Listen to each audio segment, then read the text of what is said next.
ምዕራፍ 1 ቁጥር 1 ከጥንት ጀምሮ እግዚአብሔር በብዙ አይነትና በብዙ ጎዳና ለአባቶቻችን በነቢያት ተናግሮ ሁሉን ወራሽ ባደረገው ደግሞም ዓለማትን በፈጠረበት በልጁ በዚህ ዘመን መጨረሻ ለኛ ተናገረን። እርሱም የክብሩ መንጸባረቅና የባህሪው ምሳሌ ሆኖ ሁሉም በስልጣኑ ቃል እየደገፈ ኃጢአታችንን በራሱ ካነጻ በኋላ በሰማያት በግርማው ቀኝ ተቀመጠ ይላል እግዚአብሔር ቃል። ቅዱስ አምላክ እግዚአብሔር ሆይ በጌታችንና በመድኃኒታችን በኢየሱስ ክርስቶስ ስም እናመሰግናለን፣ እናከብርሃለን። በዚህ ጉባኤ መካከል በቅዱሳን ህብረት እንድንገኝ ፈቃድ ስለሆነ አሁንም በኢየሱስ ክርስቶስ ስም ደግመን እናመሰግናለን። ጌታ አምላክና አባት ሆይ መጽሐፍ እንደሚናገር ትውልድ ሁሉ አንተን ተስፋ ያደርጋል ተብሎ ተጽፏል። የፍጥረት ተስፋ አንተ ነህ። እንኳን እኛ ይቅርና ሳር ቅጠሉ አንተን ተስፋ ያደርጋል። እግዚአብሔር በዚህ ጉባኤ መካከል ስንገኝ እግዚአብሔር ያስተምረኛል፣ ድምፁን ያሰማኛል ብለን ተስፋ ያደረግነው አንተን ነው። ተስፋ የምናደርግ እግዚአብሔር በመካከላችን በሙላት እንድትገኝ እንለምናለን። ልባችንን እንድትከፍት እንለምናለን። ጆሮአችንን እንድትከፍት እንለምናለን። እግዚአብሔር ሆይ ከቃል ጋር ያለውን ኃይል እንድትለቅልን እንለምናለን። ሰሚዎች እንዳንሆን በዚህ ቃል ውስጥ ያለ ጉልበት በሕይወታችን እንዲገለጥ እንለምናለን። ይሄን አቃለው ለማለት አልተሰበሰብንም። ይሄን አጥንቻለሁ ለማለት አልተሰበሰብንም። በቃል ውስጥ ያለው በረከት ግን ያገኘን፣ ሕይወታችንን ይቀይረው፣ አቅጣጫችንን ከቀድሞ ይልቅ ይለውጠው። እግዚአብሔር አምላክና አባት ሆይ ሁሉን ለአንተ ክብር አሳልፈን ሰጠን። በምትወደው ልጅ በኢየሱስ ስም ጸለይን፣ አሜን። እኔ ማነሳው አሁን ባክግራውንድ ዛሬ ለምንዳስሳት ጉዳይ የምትረዳኝን አንዳንድ ፖይንቶች ይሆናል ማለት ነው። በዕብራውያን መጽሐፍ በአዲስ ኪዳን ውስጥ ካሉ መጽሐፍ በጣም አንደኛ በጥልቀቱ ከሚታወቅ መጽሐፍ አንዱ ነው። አይኖ ሮሜ በጣም ቫስት ነው፣ ሰፊ ነው፣ ብዙ ርዕሰ ጉዳዮችን ያነሳል። በአንድ አቅጣጫ ግን በብዙ ጥልቀት የሚሄድ አንድ መጽሐፍ ከተፈለገ የዕብራውያን መጽሐፍ እንደዛ አይነት መጽሐፍ። እንደዛ ብቻ መሆን አይደለም፣ እስከ ዛሬ ድረስ የዕብራውያንን መጽሐፍ ያህል በጸሐፊው የሚያከራክር መጽሐፍ ያለ የለም። እኔ እንኳን ባደረገው ትንሽ ጥናት ውስጥ የዕብራውያንን መጽሐፍ ጽፈዋል ተብሎ የሚጠረጠሩ ወደ 13 ሰው ይጠረጠራል። እና ሪሰንትሊ አንድ መጽሐፍ ደግሞ ሳነብ የጌታችንና የመድኃኒታችን የኢየሱስ ክርስቶስ እናት ማርያም ራሱ ጽፈዋል ተብሎ ይጠረጠራል። እንወዳታለን። በርናባስ ይጠረጠራል፣ አጵሎስ ይጠረጠራል፣ ጳውሎስ ይጠረጠራል፣ አቂላና ጵርስቅላ የሚባሉ ባልና ሚስት ይጠረጠራሉ። እና እኔ እነዚህን 13ቱንም ሰዎች አየሁና በዕብራውያን መጽሐፍ ጸሐፊነት መጠርጠር ራሱ ክብር ነው። ምክንያቱም ይሄን የሚያክል ጥልቅ ዕውቀት እግዚአብሔር የገለጠለት ሰው ምንኛ የተባረከ ሰው በጣም። ምክንያቱም የመጽሐፉን ዴብዝ ሳይ እግዚአብሔር በዛ ሰው ውስጥ የገለጠውን ብርሃን ሳየው ይሄን መጽሐፍ የጻፈ ሰው የተባለ እና በጣም ዲቤት አለ። እከሌ ነው እከሌ ነው እከሌ ነው ይባላል። እስከ 16ኛው ክፍለ ዘመን ድረስ በጣም ብዙዎቹ ጳውሎስ ነው ብለው ያምኑ ነበር። እና ከ16ኛው በኋላ የተነሱ ቴዎሎጂያን ግን በጣም አብዛኞቹ የማይስማሙበት ጉዳይ ቢኖር የጳውሎስ ጸሐፊነት እና ሁሉም የሚስማሙበት አንድ ቃል አለ። ኦሪገን የሚባል የቤተክርስቲያን አባት የተናገረው የዕብራውያንን ጸሐፊ የሚያውቀው ራሱ እግዚአብሔር ብቻ ነው፣ ማንም ሊያውቀው። ለምሳሌ ጳውሎስ የማይሆንበትን ምክንያት በጣም ብዙ ሰዎች ይናገሩ። እኔ ባይዘው በዚህ ላይ ምንም ልዩነት መውሰድ የለባችሁ፣ ማንም ይጻፍ እና የፈለጋችሁትን ሰው ፒክ ማድረግ ትችላላችሁ ማለት። ለምሳሌ ስታይሉ ዕብራውያን የተጻፈበት ስታይል፣ የተጠቀመው የግሪክ ቋንቋ፣ እነዚህ ጉዳዮች የጳውሎስ አይደሉም ተብሎ ታስቧል። ለምሳሌ በርናባስ ከሚጠረጠርበት ነገር አንዱ ሄለኒክ የሆነ ጂውሽ፣ በሌላ አነጋገር በአይሁድ ሆኖ በግሪክ ቋንቋ በሚነገርበት አገር ውስጥ ያደገ ሰው እና ፍሉዌንትሊ ያንን ቋንቋ የሚናገር ሰው ጽፎታል ተብሎ ነው የሚጠረጠረው።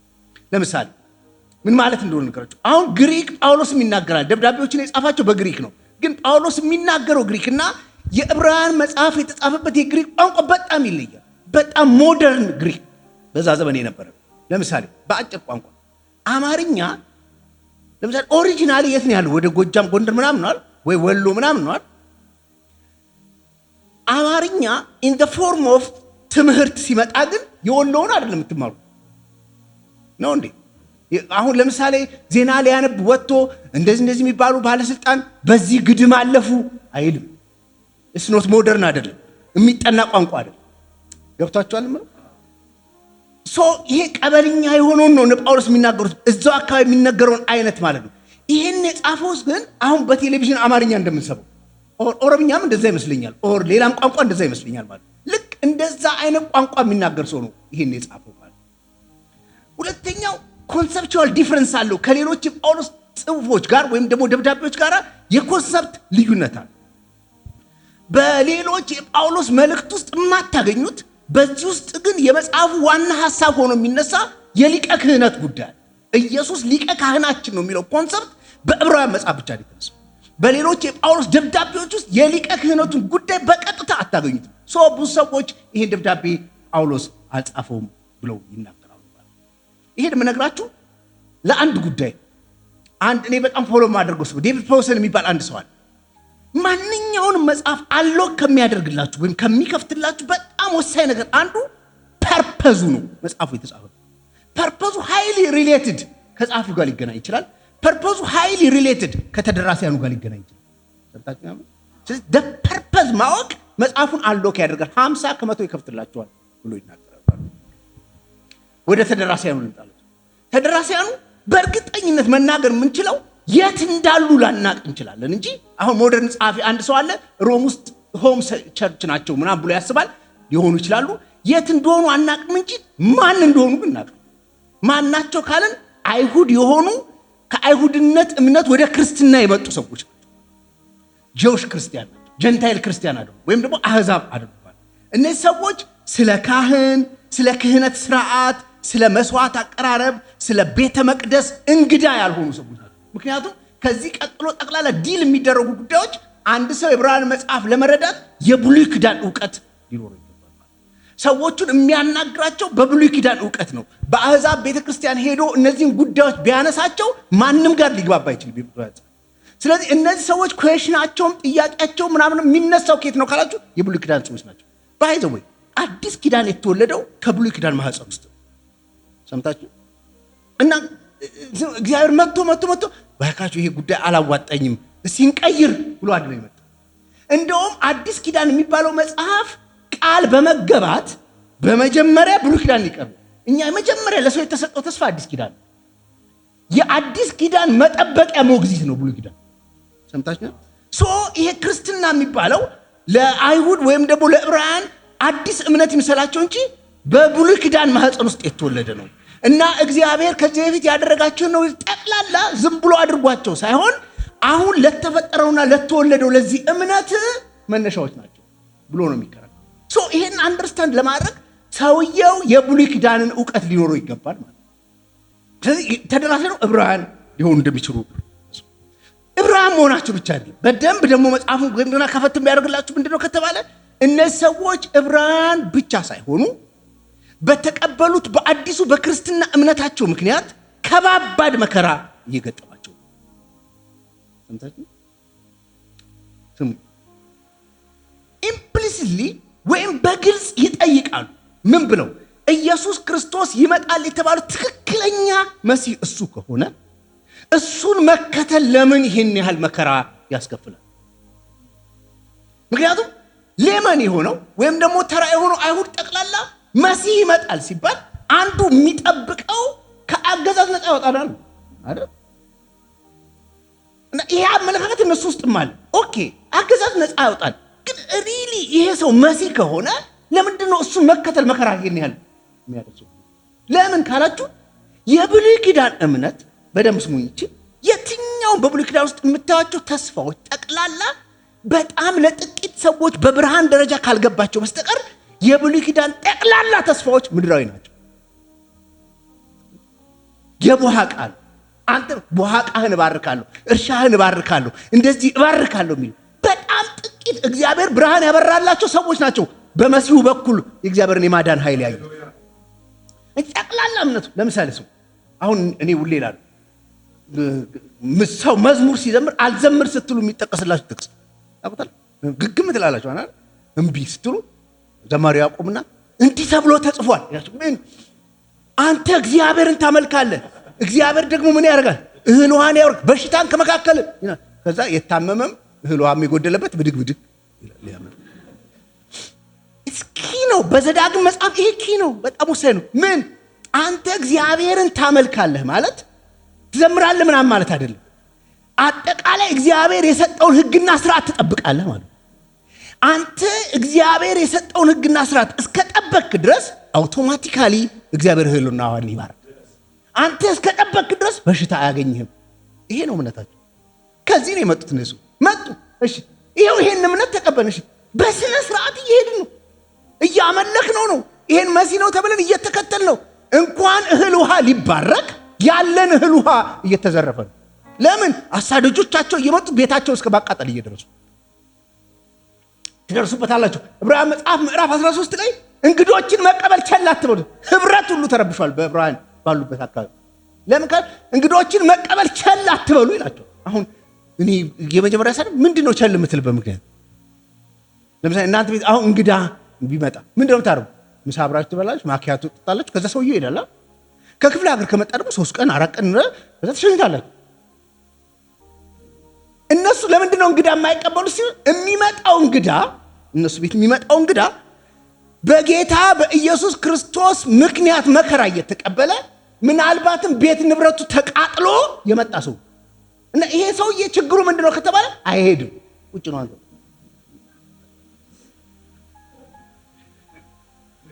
ሰምታችሁ? እሱ ብቻ አይደለም፣ እሱን የሚያሳድዱ ሰዎች አንተ ቤትም ሊመጡ ይችላሉ። ኦኬ አንተም ክርስቲያን ትቀበል ክርስቲያን ነህ እንዴ? አዎ አብረህ ትሰደዳለህ። ከዛስ የዕብራውያን ሰዎች እንግዳ እንቀበል ሲሉ እንግዳ መቀበል ቸል እንዳትሉ ብሎ ነገራቸው። የመከራውን ኢንቴንሲቲ እንድታውቁ። እኔ አሁን በጣም የሚያስቸግረኝ የትምህርት አይነት በዚህ ዘመን ይሉ ጌታን ተቀበለ ምንም አያገኝም፣ ያገኛል። በእውነት ነው፣ ምንም አትሆንም። ጌታ እኛ የምንመሰክረው ለነገሩ ለተቸገረም ሰው ነው፣ ለጎዳና ለምናምን። ከዛ የምንሰጠው ፕሮሚስ እግዚአብሔር ያልሰጠው። ጌታን መቀበል ከጎዳና መነሳት አይደለም። ጌታን መቀበል እማትበላ ከሆንክ መብላን መጀመር አይደለም። ጌታን መቀበል የዘላለም ሕይወት። አሜን። አስበቃ የዘላለም። እኔ ጌታ ኢየሱስ ክርስቶስን ሳገኘው ዲል ያደረግነው አበላሃለሁ፣ አጠጣለሁ፣ አጋባሃለሁ፣ ልጅ እሰጥሃለሁ አይደለም፣ የዘላለም ሕይወት። ሶ እግዚአብሔር ቃሉን አያጥፍም ብዬ የምናገረው እስከ ዛሬ በዘላለም ሕይወት ቃሉን አላጠፈም።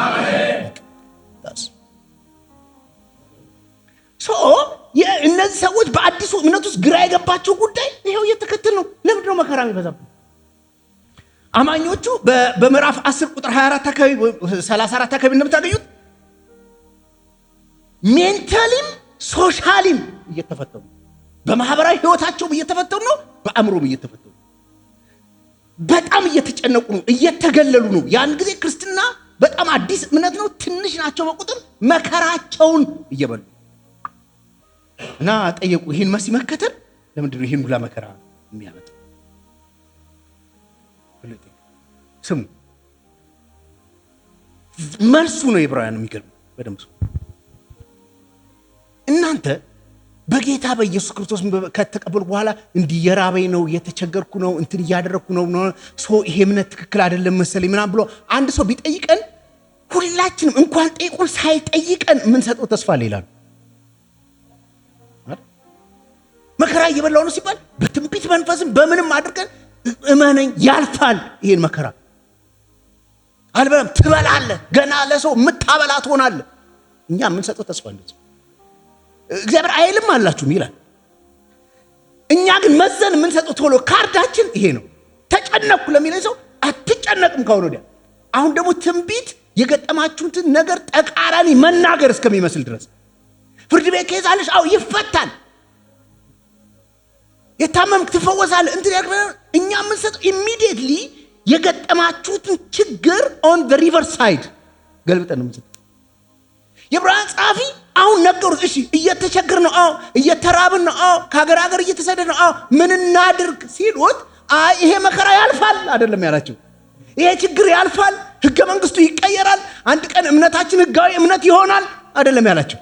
አንድ ነገር ነው የሰጣችሁ። ይሄ መከራ ውስጥ ናችሁ፣ አዎ ጭንቀት ውስጥ ናችሁ፣ አዎ የተቀበላችሁት ኢየሱስ ክርስቶስ አሁን ከገጠማችሁም ከሚገጥማችሁም ይበልጣል።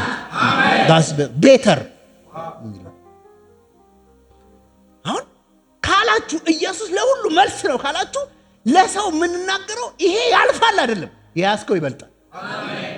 ሰው በክርስቶስ ኢየሱስ ተጽናንቶ ካልቆመ አብልተኸው አይቆምም፣ አስነድተኸው አይቆምም፣ አጋብተኸው አይቆምም።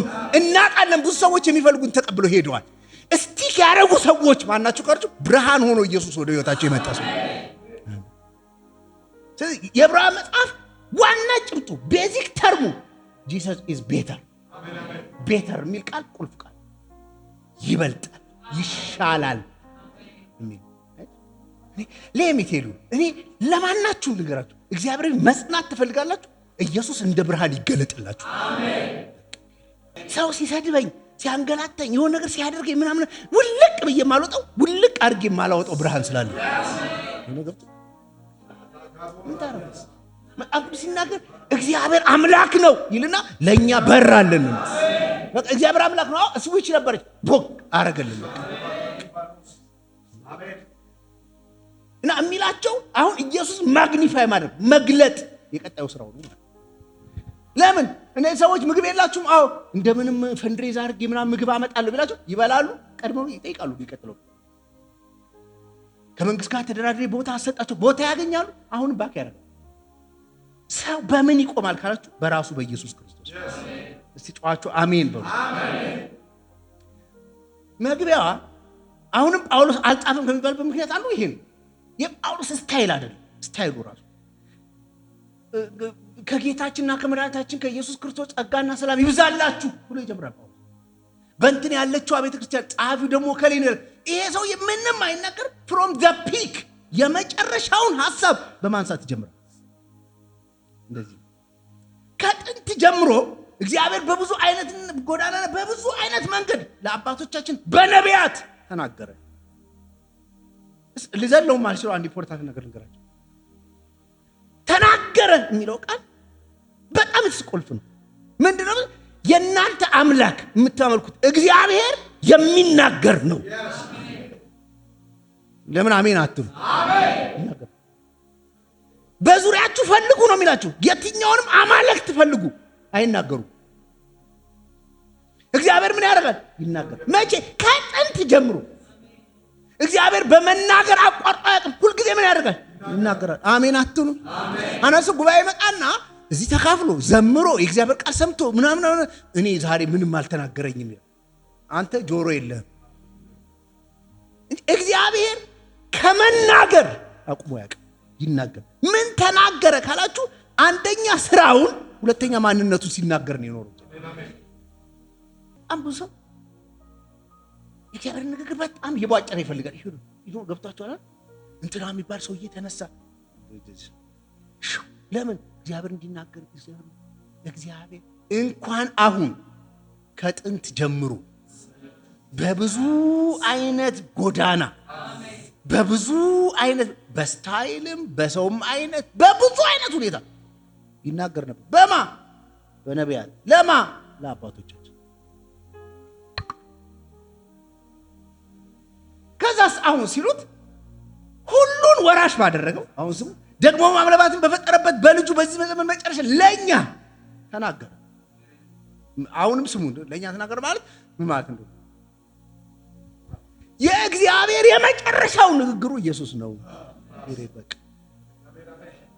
የመጨረሻው እግዚአብሔር ከዘመናት በፊት እየገለጠ መጥቷል፣ እየተናገረ መጥቷል። በመጨረሻው መገለጥ የተናገረን በልጁ በኩል ነው። ሶ ስለ እግዚአብሔር ከኢየሱስ የሚበልጥ ሌላ ንግግር የለም።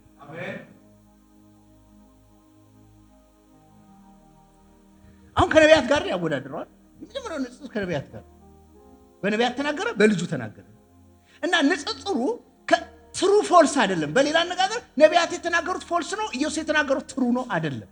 ነቢያት የተናገሩት ፓርሻል ነው፣ ኢየሱስ የተናገረው ፋይናል ነው። በዲፈረንስ ይሄ ነቢያት እኮ ይናገሩ ነበር። አዎ ስለ እግዚአብሔር ግን የውር ድንብር ነው ያለ አመለካከት ባለው በቃ የደበሳ ምናምን። ኢየሱስ ሲመጣ የደበሳ የነበረውን ነገር ገለጠው። በቃ አዎ ገለጠው። አሁን ስሙ እንዳጠናችሁ ተስፋ አድርጋለሁ። ኢየሱስን በሰባት ቋንቋዎች ወይም ደግሞ ቃላት ይገልጥ። የመጀመሪያው ሁሉን ወራሽ ባደረገው። ወራሽ የሚል ቃል ሰምታችሁ? ምን ሁሉን በሉ ሲል አሁን የሚመስለው በጣም ብዙ ሰው እዚህ ማለት ፕሮፐርቲ ይመስለዋል እና ይሄን ሰጥቻለሁ ያለው ነው የሚመስለው እግዚአብሔር አለ ሁሉን ወራሽ ያደረጉ ሲል ደይኖስ ይገባቸዋል እነሱ አሁን ይኸውላችሁ እኛና የነሱ ዲፈረንስ ልንገራቸዋል አሁን እዚህ ዘመን ላይ ያለን ክርስቲያኖች በብዙ ትምህርት መተን ኢየሱስን ዲኤቲውን መቀበል ችለናል አምላክ ነው የሚለው ነው ቶሎ የሚመጣል አይደል አሁን ኢየሱስ ሲባል ምን ነው የምትለው አምላኬ ቶሏል እነሱ ሂዩማን ኔቸሩ ነው የሚመጣባቸው ሰው የሚለው ነው የሚጎላባቸው ማለት ገብታችኋል ሰው ነው ብሎ ነው የሚጎላባቸው እሱ የዕብራውያን መጽሐፍ ከዮሐንስ ወንጌልና ከተሰሎንቄ ጋር በጣም የሚያወራው ነገር ዲኤቲውን ነው መለኮት ነው የሚለው ነው ወይስ ግልጽ ነው ኦኬ እሺ የገባው ሰው አሁን ዲኤቲውን ይናገራል ለኛ ዲኤቲው ችግራችን ነው በጣም ብዙ ቴዎሎጂ ተሰርቶ የመጽሐፍ ብዙ የተደራጀ ትምህርት ሰምተን ምናምን ነው እዚህ ጋር እነዚህ ሰዎች ይሄ መጽሐፍ የተጻፈው ምናልባት ከ70 ዓመተ ምህረት በፊት ከ70 በሌላ አነጋገር እስቲል ነው ቤተ መቅደሱ አለ 70 ላይ ነው የፈረሰው ቤተ መቅደሱ አሁን ሊቀ ክህነት ትማራላችሁ በኋላ የቤተ መቅደሱ እዛ ጋር ስላለ ሰምታችሁ ያምር ሪቹዋልስ ምናምን አልተቋረጠም መስዋዕትም እየተደረገ ነው እነዚያውስ አዲሱ እምነት ውስጥ ተቀላቅሎ ቤተ መቅደሱ ገና አልፈረሰም 70 ላይ ነው የፈረሰው የዕብራውያን መጽሐፍ የተጻፈው ከ70 በፊት አሁን ሁሉን ወራሽ ባደረገው ማለት እግዚአብሔር ያለው ሁሉ ኢየሱስ አለው ይላል በጣም ብዙ ሰው ሲሸውዳችሁ እንዳትሸው የእግዚአብሔር ሁሉ ያንተ ነው ስትባል አሜን አትበል አሜን ለምሳሌ እግዚአብሔር ያለው ሁሉ ኢየሱስ አለው ስንል it is from the essence ከእግዚአብሔር ማንነት አንፃር ለምሳሌ እግዚአብሔር ሁሉን ይችላል ይሄም ሁሉን ይችላል እግዚአብሔር ሁሉን ይችላል አንተ ሁሉን አትችል አሜን አሜን ማለት ነው ሁሉን ወራሽ ሲባል the essence of God እግዚአብሔርን እግዚአብሔር ያደረገው ነገር ጠቅላላ እዚህ ሰውዬ ውስጥ አለ ነው የሚላቸው ስሙ ይበል he's God ይላችሁ ክርስትና ከሌሎች እምነቶች ጠቅላላ በምን ይለያል ካላችሁ it needs revelation መገለጥ ከሌለው ክርስትና ልትከተለው የምትችለው እምነት አይደለም አንተን ከጭቃ ጠፍጥፎ የሰራ የህይወት እስትንፋስ እፍ ያለብህ እርሱ መጥቶ ከአንዲት ድንግል ተወልዶ በግርግሙት አስተኛችሁ ሲባል አሜን ካልክ መገለጥ አግኝቷል ከባድ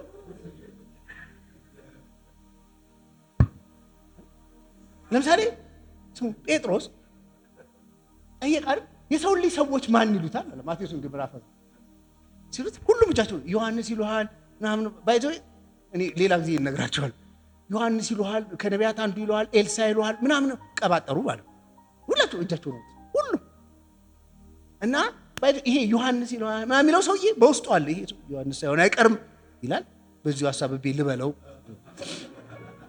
ምክንያቱም በመልሱ ተጠያቂ አትሆንም አይደል ዮሐንስ ይሉሃል ትላለህ እንዴት ዮሐንስ ይሉሃል ስለ እኔ እኮ አይደለም ያለው እነሱ ናቸው ይላል እና ልክ ግን አሁን መተህ ኢየሱስ ጋር እንደዛ ማድረግ አትችልም ዞር አደረገን እሺ የፈለጉትን ይበሉ እናንተ እኔ ማን መስላችኋል እና ጴጥሮስ ላጣረገ ቀን ነው የዛ ቀን አንተ አለው ክርስቶስ ነህ የሕያው የእግዚአብሔር ልጅ ነህ ከዛ ምን እንዳለው ታውቃላችሁ ቅድም ለብዙ ሰው ኢየሱስ እድል ሰጥቷል አንተ ኤልያስ አንተማ እንትና ብሏል አይደል ልክ ጴጥሮስ ከተናገረ በኋላ ለማንም እድል አልሰጠ ለምን ከዚህ የሚበልጥ መገለጥ የለም ጴጥሮስ አለው አቤት ይሄን እኮ ስጋና ደም አልገለጠልህ መንፈስ ቅዱስ ገልጦልሃል ስለዚህ አንተ ብፁዕ ነህ የተባረክ ነህ እኔ ምንም አትወቁ እኔ ልንገራችሁ ኢየሱስ ክርስቶስ እንደሆነ ስላወቃችሁ የተባረካችሁ ናችሁ ምንም ካሁን ያግባችሁ ከፈለጉ ኢየሱስ ክርስቶስ ነው አሁን ቀጥሎ እኔ ብዙ እንትንል ነው ሁለተኛ እሱ አላችሁ። እሺ ዓለማትን የፈጠረ አሁን ያመጣና ከሰው ተርታ አውጥቶት ይሄ እኮ ዝም ብሎ ሰው ብቻ እንዳይመስላችሁ። እሺ ዓለማትን የፈጠረ የዩኒቨርስ ፈጣሪ ነው። ፈጣሪ ነው። የቆላስይስ መጽሐፍ እንደሚናገር ሁሉ በእርሱ ምን ብሏል? ተፈጥሯል።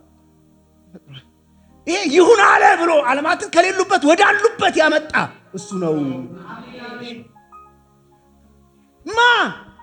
ይሄ የ33 ዓመት ጎልማሳ የምትሉት በመካከላቸው የጠፍር ጫማ አድርጎ ጴጥሮስ የለበሰው አይነት ጋርመንት ያደረገው እሱ ፈጣሪ ነው። እሱ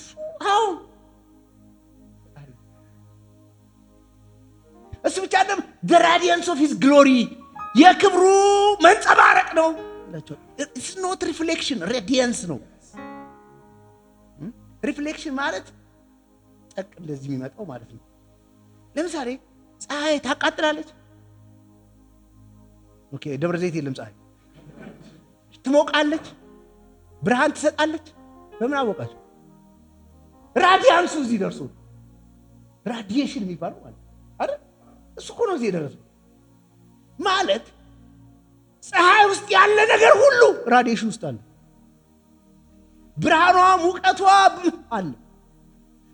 እግዚአብሔር አብ ያለ ሁሉ ራዲያንስ ውስጥ አለ። the radiance of his glory የእግዚአብሔር ክብር ማን ነው ከተባለ ኢየሱስ ነው። አሜን።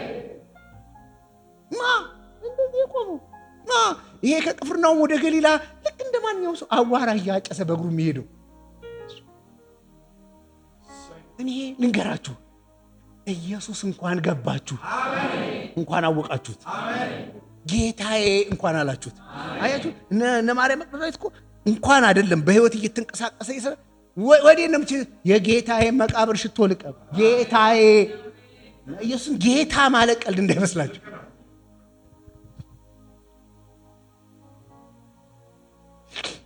ቅድም እንዳልኳችሁ የባህሪው ምሳሌ ነው። ባህሪው ምንድነው ካላችሁ ሁሉን ቻይ፣ ሁሉን ፈጣሪ፣ በሁሉ ቦታ የሚገኝ እንደዚህ እግዚአብሔር ብቻ ያለው ነገር እዚህ ሰው ውስጥ አሉ። እሱ ብቻ አይደለም፣ ሁሉን በስልጣኑ ቃል የደገፈ አሁን ፈጥሮ ብቻ አይደለም ባይዘው ፍጥረት ባይተሰልፍ ሰስቴን አያደርግም። አሁን ብዙ ሰዎች እግዚአብሔር የለም የሚሉ ሰዎች ይሄ ፍጥረት እሺ አንድ የተፈጠረና ከዛ ሰስቴን አደረገ፣ ፀሐይ ጧት ትወጣ ማታ ትገባ ሰስቴን አደረገ። ፍጥረት ሰስቴን አላደረገም፣ በስልጣኑ ቃል የደገፈው በሌላ ነገር ከፈጠረው በኋላ እንዲሰራ እያደረገው ያለው አለ። አሜን። ሰምታችሁ እሱ እንደዚህ ነው። ኃጢአታችን በራሱ ያነጻ ኃጢአታችን በራሱ ያነጻን ማንም ሊቀ ካህን ከዚህ በፊት የነበረ ጠቅላላ ኃጢአት አንጽቶ ያውቃል። በአመታዊ አቶንመንት የኃጢአት ስርየት አድርገው ያውቃሉ። በገዛ ደሙ አንጽቶ ያውቃል። በበግ ደም ነው ያነጻላቸው። ፔኑ አይሰማውም። ያመጡለት ያርደዋል። ይሄ ታርዶ ነው አርዷል። ራሱ መከራውን ተቀብሎ ነው እና ኃጢአታችንን በራሱ አነጻው። ከዛ መጨረሻ ላይ በሰማያት በግርማው ቀኝ ተቀመጠ። እሱን ትደርሱበታላችሁ። ኢትስ አሜዚንግ። እስካሁን ተፍ የሚል ሊቀ ካህን የለንም።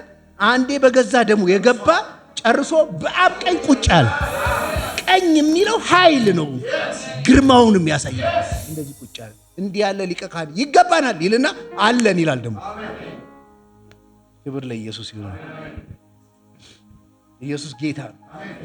ከዛ ምዕራፍ 1 እዚህ ላይ በጣም ነው ፈጣን ማተኩርባችሁ ሁለት ቦታዎች ይላል። ከመላእክት ይበልጣል የሚል ኢየሱስ በምን ይበልጣል ሲሉት የመጀመሪያ የሚናገረው ነገር በተቀበለው ስም ይበልጣል። ስሙ ይበልጣል።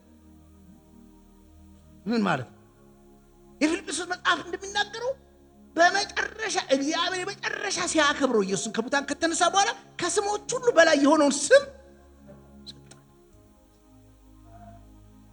ምን ማለት ነው? አሁን እኔ አንዳንድ ድራማ ምናምን ያለው ይሄ አንዳንድ እምነት ውስጥ አጋንንት በኢየሱስ ስም ኧረ በኢየሱስ ልቀ ይባላል፣ እምቢ ይባላል። በአርሴማ ሲሉት ይወጣል። ይሄው መጽሐፍ ይነግረናል ከሱ የሚበልጥ ስም የለም። አሜን። እና ጌጥ አይደለም፣ ዝም ብሎ ቋንቋ ብቻ አይደለም። ጸሎታችን ራሱ በእግዚአብሔር ፊት ተቀባይነት የሚያገኘው በስሙ ስንጸልይ፣ አብ በስሜ የምትለምኑትን ሁሉ ይሰማል። መዝሙሩ ስምሩ ትዝ ያለኝ ስምህ ጋሻዬ ነው ክፉ የምመታበት። አሁን የሆነ ነገር አጋጥሞ አጋንንት እኔ ፊት አውራሪ ልጅ በል ፊት አውራሪ አያውቅም። ባገለ ቀኝ አውራሪ ግራ አውራሪ አያውቅም። የሚፈራው የሚንቀጠቀጥለት አንድ ስም ነው። የቱን? የኢየሱስ ስም። ከመላእክት ይበልጣል። በምን? በተሰጠው ስም። የማንም መልአክ ስም አጋንንት አያስወጣም። የኢየሱስ እስቲ ጨዋቸው አሜን በሉ። ሁለተኛው መዝሙር 45ን ይጠቅስና እሱ እኮ ልጅ ነው ይላቸዋል። መላእክት ልጅ አይደሉም። እሱ ምንድን ነው? ልጅ ነው። ባይዘው መሲሁ ልጅነትን ክሌም ካደረገ አምላክነትን ክሌም እያደረገ አንድ ሰው ተነስቶ ለአይሁድ ሄዱ እኔ እግዚአብሔር ልጅ ነኝ ምናምን ቢላቸው ምንም አይመስላቸው። መሲህ ነኝ ብሎ ልጅ ነኝ ካለ ያውቁታል። መሲሁ ልጅ ነኝ ማለት እግዚአብሔር ነኝ እያለው የዕብራውያን ጸሐፊ እሱ እኮ ልጅ ነው። ሁለተኛ እሱ 10:12 ላይ ደግሞ እንደዚህ ይላቸዋል። ከ10 እስከ 12 እዛው ምዕራፍ ላይ አንድ ላይ ዘላለማዊና የማይቀየር አሁን ማንም ፍጥረት ጅማሬ አለ። መላእክት የተፈጠሩበት ቀን አለ። ሰው የተፈጠረበት ቀን አለ። ሰማይና ምድር የተፈጠረበት ቀን አለ። ይሄ ዘላለማዊ ነው ማለት አልፋና ኦሜጋ ነው። ከፊትም ከኋላም አይባል። አንድ ቀን ኢየሱስ እኔ እኮ አብርሃምን አውቀዋለሁ አላቸው። በጣም ኦፌንስ ሆኑ። አንተ ቃል በቃ 50 ዓመት የማይሞላ ሰውዬ አብርሃምን ታውቀዋለህ? ኧረ እኔ ከአብርሃም በፊት ነበርኩ አላቸው። ዮሐንስም ሊያጠምቀው ሲመጣ እንደዚህ ያለ እሱ ቀድሞ የነበረ በእድሜ እኮ ዮሐንስ ይበልጠዋል። በ6 ወር በእድሜ ይበልጠዋል። እኔና እሱ ታላቅ ነው አላቸው። እኔ ቀድሞ የነበረ ከዘላለም በፊት የነበረ ኢየሱስ ዘላለማዊ። እስቲ ጨዋቸው አሜን በሉ። ከ13 እስከ 14 ደግሞ ይላችሁ ምንድነው? ልጁ ይገዛል፣ ሩል ያደርጋል፣ መላእክት ደግሞ ያገለግላሉ። that's the difference። አሁን ይሄ ለእናንተ ብዙ ጥያቄ እንደማይሆን አውቃለሁ። አሁን በጣም የማተኩርበትን አንድ ቦታ ደርሻለሁ። ምዕራፍ 2 ከ1 እስከ 4 ከተማርን መማር ያለብን በጣም ብዙ ሰው የዕብራውያን መጽሐፍ የዚህ የዲኤቲ የክርስቶስን አምላክነት ዲል የሚያደርግ ቴዎሎጂ ብቻ ይመስላል። በጣም ማወቅ ያለባቸው የዕብራውያን መጽሐፍ የማስጠንቀቂያ መጽሐፍ 5 ከባባድ ማስጠንቀቂያዎች አለ። አይ ቲንክ ከ1 እስከ 4 ሁለቱን አይታችሁ 5 ከባባድ ማስጠንቀቂያዎች አሁን ስም። ስለዚህ ከሰማነው ነገር ምናልባት እንዳንወሰድ ለእርሱ አብልጠን ልንጠነቀቅ ያስፈልጋል። በመላእክት የተነገረው ቃል ጽኑ ከሆነ መተላለፍና አለመታዘዝ ሁሉ የጽድቅን ብድራት ከተቀበለ እኛስ እንዲህ ያለውን ታላቅ መዳን ቸል ብንል ወዴት እናመልጣለን? that's a great ማስጠንቀቂያ። አሁን በጣም ከባባዱ ዝግቦች እንዳለ ታውቃላችሁ። እንደዚህ አይነት ቴዎሎጂ ላይ እኔ ዛሬ እንግዲህ በግልጽ ነግራችኋለሁ። ስለዚህ ከሰማ አሁን የሚሰማ ነገር አለ ማለት ነው እና ኢየሱስ ክርስቶስ ላይ የሚደረግ ምናምን አለ፣ ትምህርት አለ። ከዛ እና ወደረኞቻቸው ተቀራቃኞቻቸው ስለሱ የሚነግሯቸው ነገር አለ። በሰማነው ምናልባት እንዳንወሰድ ከሱ አብልጠልን። አሁን የሰሙት ብቻ አይደለም። እንደው ይሄን ባሳያችሁ ደስ ይለኛል። ለሱ አብልጠልን ጠርቅ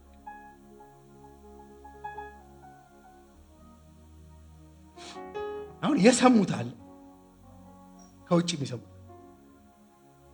እና ተጠንቀቁ የሚላቸው ከውጭ ስለሚሰሙት አይደል። ሰምታችሁ ክርስቶስን የተቀበላችሁበት እውነት አለ። ለዚህ ለሰማነው አብልጠን ልንጠነቀቅ ይገባል። ሰው እየመጣ ምንም ይንካባችሁ ችግር የለም። ይሄን እውነት ሊነካ ሲል ተጠንቀቁ ነው። ሰው መጥቶ መሬት ይወሰድባችሁ፣ ገንዘብም ይወሰድባችሁ፣ እንትን ኢየሱስ ጋር ሊመጣ ሲል ኖ ኢስ ባውንደሪ። አሜን። ለምን አሜን አት ለምን ካሉት በመላእክት የተነገረው ቃል ጽኑ ከሆነ ትንሽ አትሰጡኛላችሁ። ጽኑ ከሆነ መተላለፍና አለመታዘዝ ሁሉ የጽድቅን ብድራት ከተቀበለ እኛስ እንዲህ ያለውን ታላቅ መዳን ቸል ብንል ወዴት እናመልጣለን? የምዕራፍ 2 ቁልፍ ቃል ታላቅ መዳን። ዘዳግም መጽሐፍ ይሄ ሄዶ በመጽሐፍ አጠቃቀስ የብሉይ ኪዳን መጽሐፍት በዕብራውያንን በሚያክል መጽሐፍ ያህል አልተጠቀሱም። በብዙ ጥቅስ የተጠቀሰው ዕብራውያን ላይ ነው የብሉይ ኪዳን መጽሐፍ። ቀጥሎ ሮሜ። አሁን ኤኮ የሚባል አጠቃቀስ አለ። ቃል በቃል አይጽፎም፣ ግን ሰውየው ሲናገር የሚመጣለት ቃል አለ። ኤኮ ማለት ለምሳሌ ዮሐንስ ወንጌል ምዕራፍ 1 ቁጥር 1 ላይ በመጀመሪያ ቃል ነበረ ሲል ኢኮ የሚያደርግላችሁ ቃል የለም። ዘፍጥረት 1 አይመጣባችሁ በመጀመሪያ የሚል ቃል። ስለዚህ ጸሐፊው ይህን ሲጽፍ ኢኮ የሚያደርገው አንድ ቃል አለ። የት ካላችሁ ዘዳግም መጽሐፍ ምዕራፍ 32 ቁጥር 2 ላይ እግዚአብሔር በሲና መጣ፣ በሴይርም ተገለጠ፣ ከፋራን ተራራ አበራላቸው፣ ከአላፋት ቅዱሳኑ ጋር መጣ፣ በቀኙም የእሳት ሕግ ነበር ወይ ሰጣቸው። አሁን የተቀበላችሁት መዳን አለ አይደል? አዎ።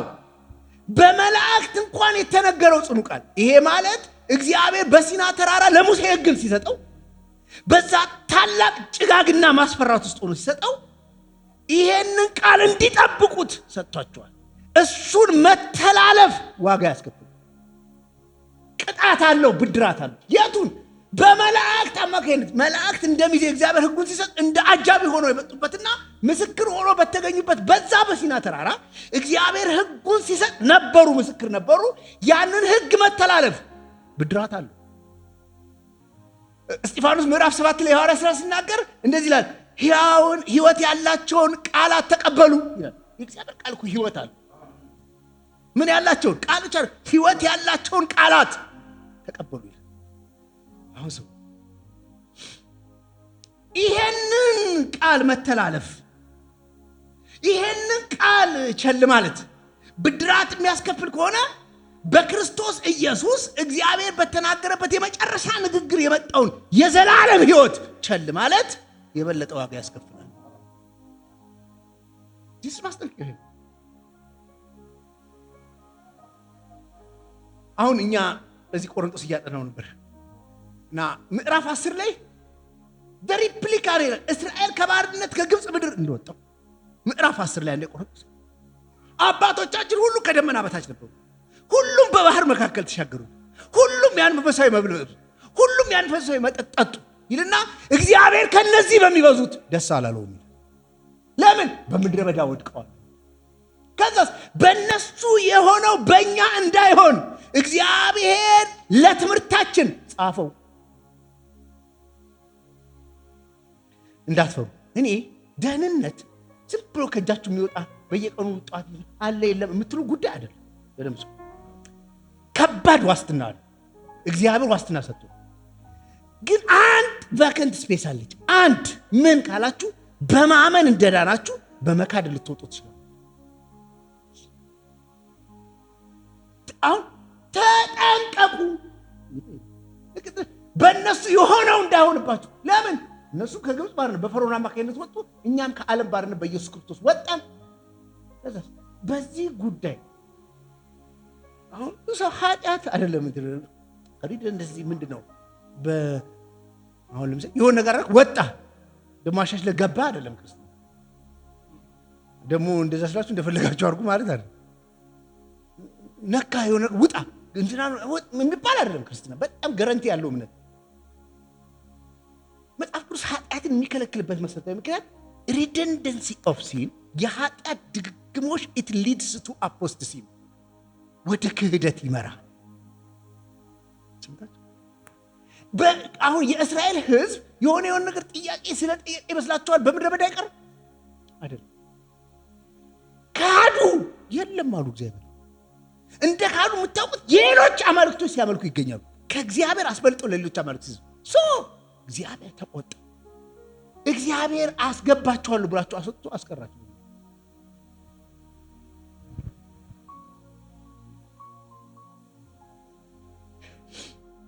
ስለዚህ የመጀመሪያው ማስጠንቀቂያ ነው። እኔ ልንገራችሁ፣ you have to keep ሁልጊዜ ደህንነታችሁን መጠበቅ ማስቀጠል አለባችሁ ሲባል በክርስቶስ ኢየሱስ ላይ ያላችሁን እምነት መጠበቅ ማለት መውደቅ፣ መነሳት፣ መግባት፣ መውጣት፣ የሆነ ነገር ማድረግ በህይወታችሁ ሊከናወን ይችላል። ነገር ግን አንድ ነገር ተጠንቀቁ። ኃጢአት ከባድ ፓወር አለ።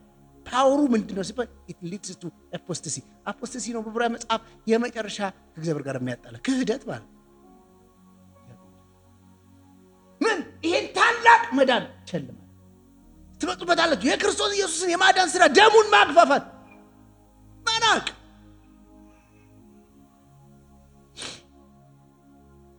የዳንኩት በእምነት ነው። አሜን አሜን። ምን ብዬ? አንተ ስለ ኃጢአት የሞተሃል፣ ዋጋ ከፍለሃል፣ አንተ በሰራው ምክንያት እኔ የዘላለም ሕይወት አግኝቻለሁ ብዬ ነው ያመንኩት። ይሄን የተሰቀሉ ባካ አንተ አይደለህም ብለው አልገባም። አሜን።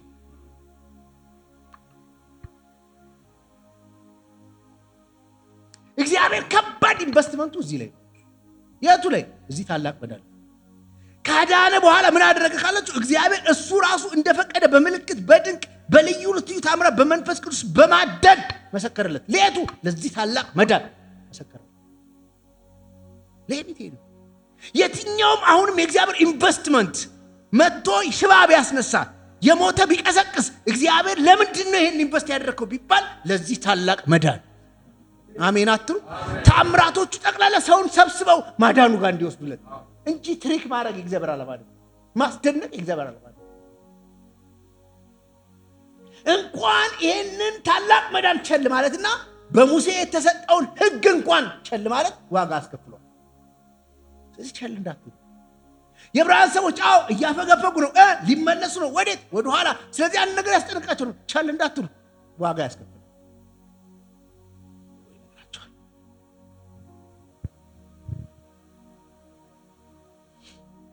አንድ ሰው እንደዚህ ይላል፣ ዲስኦቢዲየንስ ፍሎስ ፍሮም አንቢሊፍ። በጣም ግትር ያለ የድግግሞሽ ኃጢአት ክርስቶስ ያለ የሚታየው ይሄኛ አይነት ዲስኦቢዲየንስ የሚታየው ከአንቢሊፍ ነው፣ ካለማመን።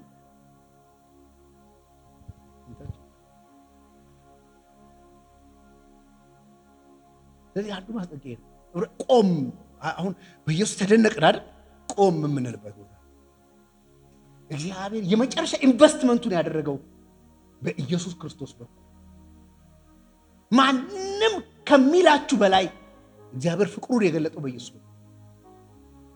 ሌላ ቦታ ስትመለከቱ ይሄንን ቸል ብንል ሌላ መዳን ከየት ይመጣል? ከየት የለውም። በቃ እግዚአብሔር ለምን? የመጨረሻ ኢንቨስትመንቱ የመጨረሻ ስጦታው። እኔ አንዳንድ ሰው እዚህ መጥቶ ምን አረክልኝ ሲል እግዚአብሔር ነገር እሺ ምን አረክልኝ? ምን ያርግልህ? የመጨረሻውን ኢየሱስ። አሜን አቱ አሜን። እኔ ሁሌ እላለሁ የመጨረሻ ከሰው እኩል ነኝ ብዬ የማምንበት ቦታ ቸርች። ምንም የፈለኩትን ብለብስ ማንም ሰው እዚህ ውስጥ አይበልጠኝ። አሜን። የመጨረሻ ብዘንጥም ማንንም አልበልጥም። የመጨረሻ ውድ መኪና እየነዳው በመጣ ማንንም አልበልጥም። በእግሬ በመጣ ከማንም አላዝም። ለምን? እዚች የገባሁት እግዚአብሔር በክርስቶስ ኢየሱስ በገለጠው ፍቅር።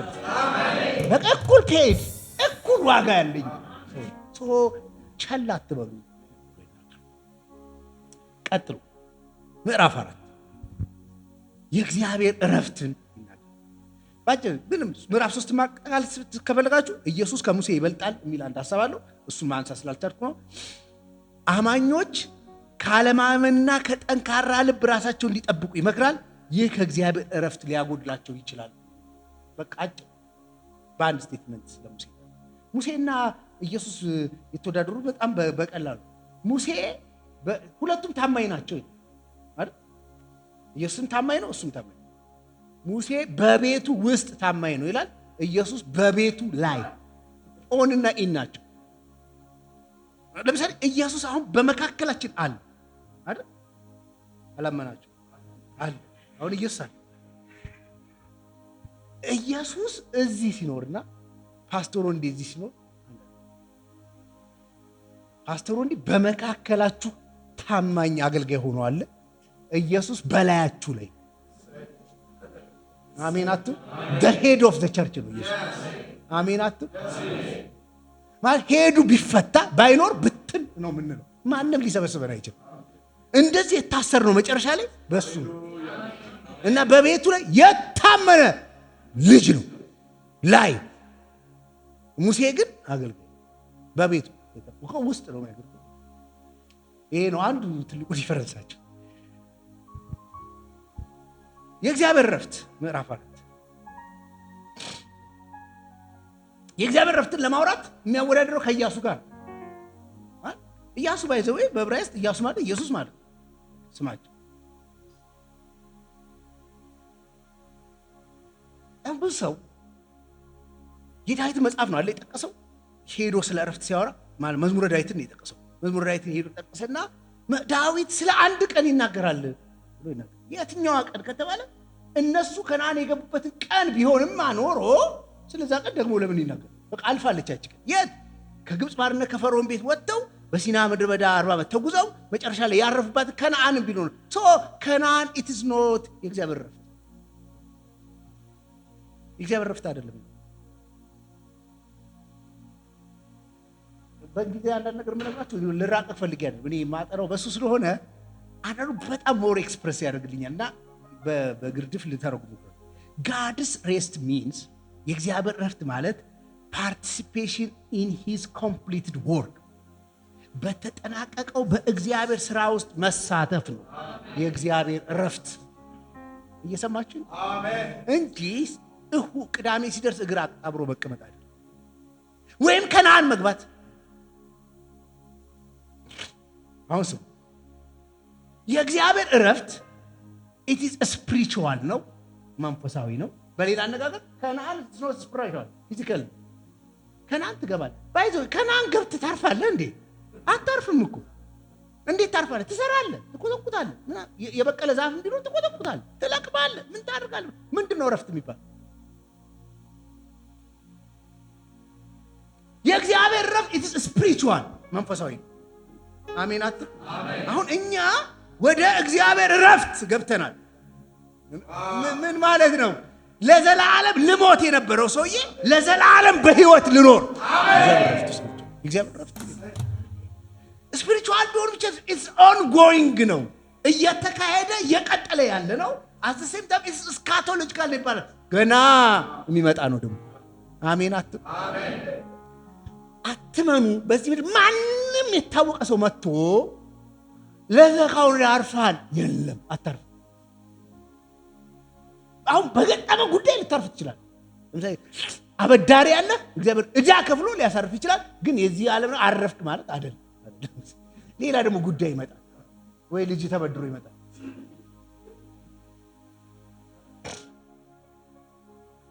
አብስ እንደው እዚህ ምድር ላይ እንዳትሸውዱ መውጣት መውረድ ላይፍ እንደዚህ መከዳት መጽናናት ምናምን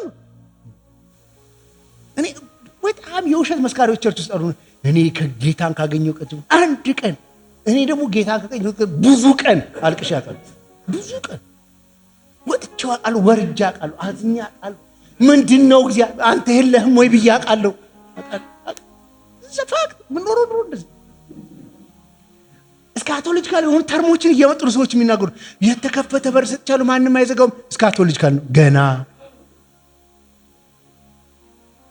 ገብቶ በራእይ መጽሐፍ የተነገረ ገና እንደዚህ የጎተቱ ነው አምጥቶ ተስፋ የሚያደርጉ የእውነተኛው ረፍት ኢየሱስ ይመጣል አሜን እናርፈዋለን አሜን it's ongoing it's scatological የሚመጣ ረፍት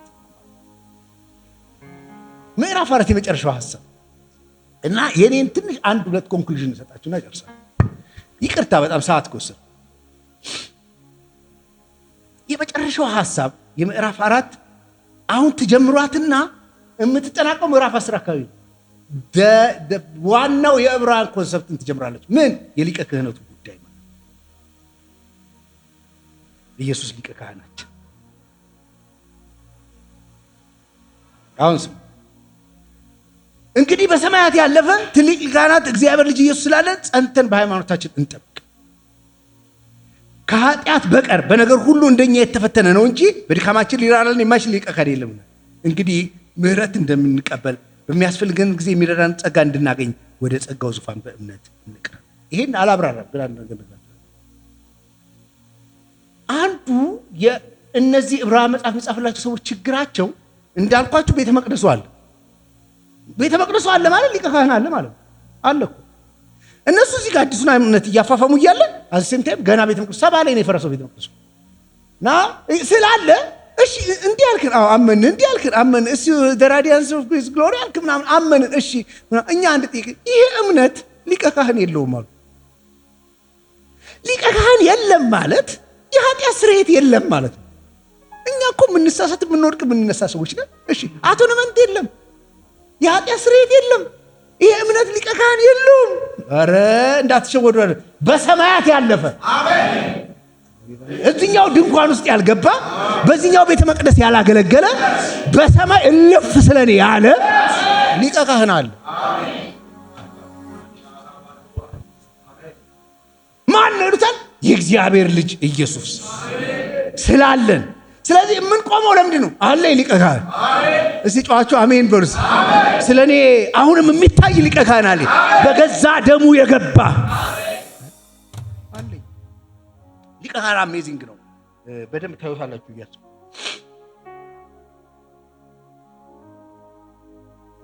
ይላችሁ ከመልከ ጼዴቅ ጀምሮ መልከ ጼዴቅን ትማሩታላችሁ። ኢየሱስ ክርስቶስ ከመጣበትና ቤተ ክርስቶስ እስኪፈርስ ድረስ ባሉ ወደ 1050 ካህናት አሏቸው፣ ሊቀ ካህናት አሏቸው 1050 እና 1050 ለምን ሆኑ ከተባለ መልሱ ሲመልስላቸው እነሱ ሞት ይከለክላቸው። 1050 ያደረሳቸው ሞት ነው። አንዱ ይመጣል ድብን፣ አንዱ ይመጣል ድብን፣ አንዱ ይመጣል ድብን፣ የማይሞት በሰማያት ያለፈ ሊቀ ካህን አለን አለን፣ የማይቀየር ሊቀ ካህን አለን። የመጨረሻ የኔን ኮንክሉዥን ልስጥ። ኤብዲሩ አሁን ዲስ ዕብራውያን ስትማሩ ከመላእክት ይበልጣል ትባላለሽ፣ ከሙሴ ይበልጣል፣ ከኢያሱ ይበልጣል፣ ከእንትና ይበልጣል ምናምን። ለኛ ያን ያህል ኮንሰርን አይደለም። ሙሴ እዚህ መካከል ቻሌንጅ ያደርገዋል። ከኢየሱስ ይበልጣለሁ ብሎ ሙሴ ይበልጥ ይሁን ብሎ የሚያስብ ሰው አለ? የለም። ቴዎሎጂ መማራችሁ እንትን አሁን እናንተን ካላችሁበት እምነት ለማፈናቀልና ወደኋላ እየጎተተ ያለው ነገር ምንድን ነው? እነሱ በሙሴ አማካይነት ነው። ይሄ እምነት ልክ ላይሆን ይችላል፣ ስለዚህ ወደኋላ ይሄዳሉ። ይሄ ላያዋጣ ይችላል፣ ስለዚህ ወዴት? ወደ ብሉይ ኪዳን። እነሱ ባይዘው ሊያፈገፍጉ ነው፣ ሊመለሱ ነው ሲባል እንደኛ አይደለም። እኛ አሁን ስናፈገፍግ የት ነው የምንሄደው? መጠጥ ቤት፣ ጫት ቤት። እነሱ እኮ እንደዚህ አይደለም ችግራቸው። ወደ ጫት ወደ ምናምን ሊመለሱ አይደለም፣ ወደ መጠጥ ወደ ድሮ ላይፍ ሊመለሱ አይደለም፣ ወደ ድሮ እምነት ሊመለሱ። ግን አሁን እኛን ከኢየሱስ እየለየ ወደኋላ የሚጎትተን ነገር ምንድን ነው? that is a big question። ኮንቴክስቹዋል ጉዳዩን ማድረግ ካለብን ይሄ እኔ ብዙ ልዘርዝላችሁ። አንዱ ዓለማዊነት፣ ገንዘብ መውደድ አይደል? በጣም ብዙ ሰዎች ኢየሱስን 200 ብር ፊት አላቀውም ብሎ 200 ብር ለሚገኝበት ጥቅም ይቅር ብለዋል። አንዳንዶችን ይሄን ህይወት ከመከተል አንድ የሰፈራ ጎረምሳን ያስቀራቸው ለማግባት ብለው ነው። ባል ለማግባት በቃ እዚህ ምን ማለት ይሄዳሉ። ለሚቴሉ እስማይት ሲሊ ሊሆን ይችላል፣ በጣም ጥቃቅና ትንሽ ሊሆን ይችላል። ለሚቴሉ እነዚህ ጉዳዮች ግን ማንኛውም ቢሆን ከጀርባችሁ እየጎተተ ያለ የትኛውም ነገር ቢኖር እርሱ ለነሱ ቻሌንጅ ሆኖ ለእናንተ ቻሌንጅ ይሆነ ጌታን በማግኘት ምክንያት ባላጣሽ ኢየሱስ ይበልጣል። እስቲ ጨዋቸው አሜን በሉ። ጌታን ካገኘ በኋላ በጽድቅ ለመራመድ ንግድን ስትነግድ ገንዘብ አጣ፣ ኢየሱስ ከገንዘብ ይበልጣል። አንተ ጌታን ስትቀበል እናት፣ አባት፣ ጓደኛ፣ ዘመድ ተወህ፣ አዎ ኢየሱስ ከጓደኛ ይበልጣል፣ ከእናት ይበልጣል፣ ከአባት ይበልጣል። ለኛ ይሄ ተውኩልህ ከምለው ከየትኛውም ነገር ኢየሱስ ይበልጣል። ከአባቴ ይበልጣል፣ ከልጆቼ ይበልጣል፣ ከምነዳው ከምበላው ኢየሱስ ይበልጣል። ለእናንተ የዕብራውያን ጻፊ ጻፍ ቢሉት ዛሬ የሚጽፍላችሁ ይሄ ነው። ኢየሱስ አሁን ከሚጎትታችሁ ከየትኛውም ነገር ይበልጣል። እኔ አለሁልህ ከሚል ከየትኛውም ነገር ይበልጣል። ከእጮኛ ይበልጣል፣ ከባል ይበልጣል፣ ከእናት ይበልጣል። ኢየሱስ እላለሁ። እኔ አንዳንድ ሰዎች እዚህ ሰፈር የተቀመጠ አንድ ጎረምሳ በቃ ቸርች የምትይ ከሆነ እኔ ተውሻለሁ። ኧረ ኢየሱስ ይተውልሃል ብለው ይቀራሉ። ይተውልሃል ኢየሱስ በቃ እንዴ ምን ከማጣ ጮኛ ባል ከማጣ ንግድ ከማጣ ስራ ከማጣ ስታተስ ከማጣ 100 አለቃነት ከማጣ እንትን ከማጣ ኖ ከየትኛውም ከምታጡት አይደለም፣ ካጣችሁትም አይደለም፣ ገና ለወደፊትም ከምታገኙት ኢየሱስ ይበልጣል። እስቲ ጨዋቸው አሜን በሉ። እንቆምና ይቺን አዋጅ አውጀን እንጨርሳለን። ኢየሱስ ይበልጣል። እስቲ በደንብ አሜን በሉስ። ወገኖች አልተሸወዳችሁም። የዕብራውያን ጻፊ አልተሸወዳችሁም። ኢየሱስን በመከተላችሁ አልተሸወዳችሁም፣ አላጣችሁም። የሚበልጥ ነገር ይዛችኋል። ኢየሱስ ይበልጣል። ከሥራ ይበልጣል። ኢየሱስ ከዝና ይበልጣል። ከአገልጋይነት ይበልጣል። ኢየሱስ ይበልጣል። ከመዘመር ይበልጣል። እዛም ፖፑላር ከመሆን ይበልጣል። ኢየሱስ ይበልጣል። ይበልጣል። ከዚህ ዓለም ክብር ይበልጣል። ከወርቅ ይበልጣል። ከዝና ይበልጣል። ዛሬ ጸልያለሁ፣ ከኋላ የሚጎትታችሁ የትኛውም ዓለማዊነት ይራገፍ። ከኢየሱስ ሊለያችሁ የሚሞክር ሁሉ እጁ ይቆረጥ፣ እጁ ይበጠል። ዛሬ ጸልያለሁ፣ ኢየሱስ በቤታችሁ እንደገና ይግነንላችሁ፣ በልባችሁ ይግነንላችሁ። እንደገና እየተጋፉትን ያሉትን ሁሉ ገርስሶ በዙፋኑ ላይ ይቀመጥላችሁ። የልባችሁን ዋናውን ቦታ የያዝላችሁ። አለማመን ከእናንተ ላይ በኢየሱስ ስም የተቆረጠ ይሁን። እስቲ ጮኸን እንደዚህ ናል፣ ኢየሱስ ይበልጣል በሉ እስቲ። ድገሙና በሉ እስቲ፣ ኢየሱስ ለመጨረሻ በሉ እስቲ፣ ኢየሱስ ይበልጣል። አሜን። ለጌታ ክብር አጨብጭቡና